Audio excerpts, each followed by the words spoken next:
There are many reasons to love Denmark. They have Lego, and yeah, Lego is all I can think of. Anyway, lately I've spent some time in virtual Denmark, driving some fantastic old school tracks made by Sergio Loro. And from the success of the Norwegian tracks video, I now hope to rope in the Danish crowd with the video about 3 classic Danish tracks that Sergio Loro has made for Assetto Corsa. And just as a warning, my pronunciation of the tracks and places might be terribly wrong, and I apologize in advance. But let's begin our journey to the past with a circuit that still exists today, Ring Yiuslan. The track is located in Pederstrup, northeast from Aarhus, and just a few minutes drive from the local airport. The track opened in 1965 and was back then just 800 meters long, with the main straight just about 250 meters. There was complaints that the track was too narrow and for not being long enough, and just a year later the track was expanded from 800 to 1.7 kilometers, which is the layout that is used today. The track with its new layout was opened in 1966. The track was used for Formula 3, Formula V, sports cars, and later even motocross and motorcycles. But the track has its darker side as well, with a few major incidents, one being probably the most serious accident in Danish motorsport history, in which the track owner was killed. This led to a change of ownership to his wife, who then again, a few years later, sold it to her father, which again sold it on and on and on it goes. Until 1982, when the track was sold to the Danish government. By then the asphalt was already in a terrible state, so the government was forced to close the track, and it was closed until 1984. After this, a number of improvements have been done to the track, and today it's a top modern facility which is used for driver training and has courses for motorcycles, cars, trucks and buses.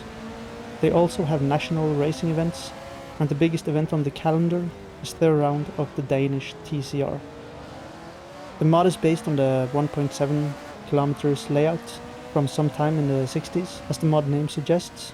And it is quite a simple layout with a few interesting dips and hills to challenge you.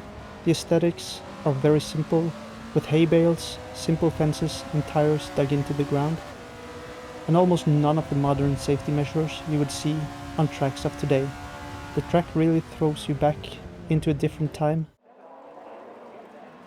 Next up is the Roskilde Ring, a circuit that disappointingly does not exist anymore.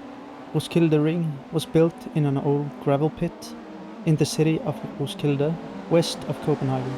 The track opened in 1955 and was the first permanent road course in Denmark. Back then it only had a length of 670 meters. Just 2 years later though, the track was expanded to 1.38 kilometers. It was an unusual circuit, as it had banked corners and no real straights, as well as an elevation of 14 meters. Because it was built in a gravel pit, the track also looked kinda like an amphitheater, where spectators would watch the races from. From 1960 to 1968, the Roskilde Ring hosted the Danish Grand Prix for Formula 2 and 3 cars. It also hosted non-championship races for Formula 1 in 1961 and 1962. The track was later shut down, as it was built smack in the middle of Roskilde, surrounded by residential areas, and the noise from the track was an obvious issue. The last race was held in November 1968, and the track has since become a recreational park. Although the track has been removed, the amphitheater style of the landscape is still visible. This is by far my favorite track of the 3. There are just something different about this. The huge hill at the start and the oval-like last turn make this stand out from most tracks. And as I was going to record footage from this track, I found myself just trying every classic vehicle that I had. It's just that good. And it does have the same classic elements of Yiuslan. It really throws you back into an age gone by. Jyllandsringen opened in 1966 and was a very compact and twisty track. With a length of 1.69 kilometers, and the width and twistiness was the complaint of drivers, so already in 1967 adjustments to the layout was made. The changes made the track a little shorter, but was more popular than the old layout, which was in occasional use until 1976, when its use stopped completely. In 1974 the owner of the track was killed in an accident, and his widow chose to sell the track to the Federation of Danish Motorists, which then used the track for driver training as well as racing events. In 1990, the Federation of Danish Motorists added a driving center separate to the track, but in 2003 it was connected to the track and is part of the layout that remains today.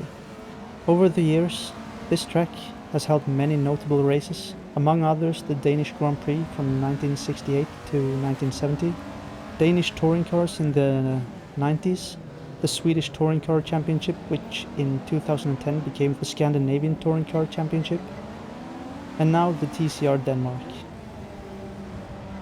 The version Sergio Loro has made is the first layout with all the turns and the length of 1.69 kilometers. And I have to agree with the complaints of the drivers in 1966, it is too twisty. Although it does make for a very interesting track, something that is very unique, it doesn't have the elevation of the other tracks, so it feels like the corners never end. But definitely a track worth checking out for its uniqueness. Same case as the others, all the classic elements are used, and again it really differentiates itself from modern tracks. Oh, and there is a version of the modern Yiuslan, but I haven't checked it out for this video, but I'll see if I can find it and link that one as well. At the end, I would just really like to recommend checking out Sergio Loro's site if you are into classic racing. He has a lot of different classic tracks and also 2 classic cars. Note that I didn't use his cars for the footage, but some late 60s F3 cars. I will add links to the cars in the description, as well as a link to Sergio Loro's website.